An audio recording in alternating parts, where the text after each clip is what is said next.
Hi, my name is Dr. Dave Miles, and today we're going to be going over the second of 5 ways to raise your employee engagement scores.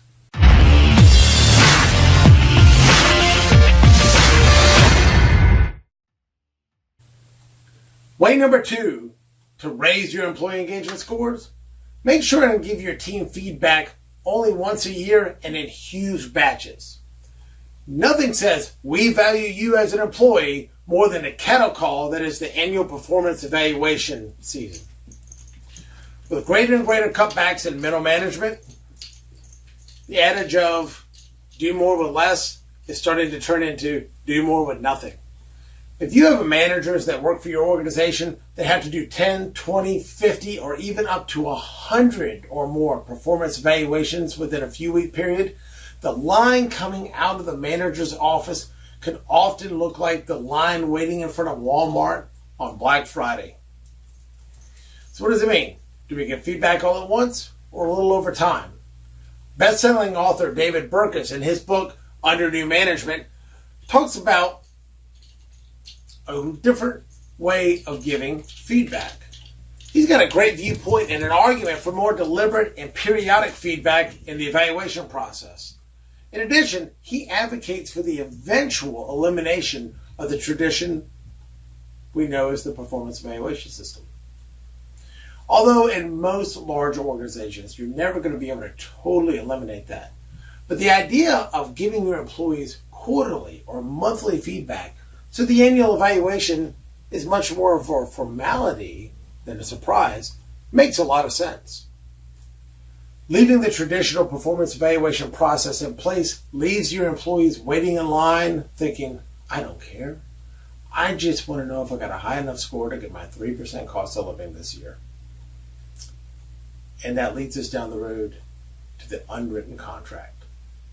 This lack of transparency and consistent feedback, coupled with the just enough to get my 3% this year mentality, leads us down the road to the dreaded unwritten contract. So what is the unwritten contract? Far too many members of the management are okay to accept this unholy contractual obligation on behalf of their organization. The unwritten contract states implicitly that the company will pay you, the employee, just enough not to quit, and you as the employee will work hard enough, just hard enough, not to get fired. With a nod and a wink, the agreement stands, and status quo is now king, and all fall under his reign, to the long-term detriment of both parties, management, employees, and ultimately the organization. So it's the same with employee engagement scores. Having one sanitized staff meeting a year to go over the employee engagement scores with the staff, regardless of how bloody the battle was in the boardroom beforehand, is at best a nice gesture. Staff is appreciative to hear anything. But at worst, it's viewed as a whitewashing of the real issues that must be addressed with the staff. This is particularly visible when many of them had strong responses to the survey and spoke amongst themselves, and the only picture expressed by management is that of rainbows and unicorns.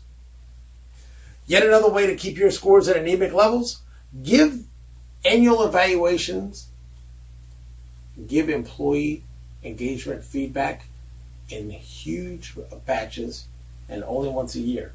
Keep it as the sacred cow. Without any other useful feedback to your staff during the rest of the year, best way to keep your engagement scores very, very low. So I'll give you a challenge you can take back this week. What can you do to give your employees and staff a little bit more frequent feedback in the next couple of weeks?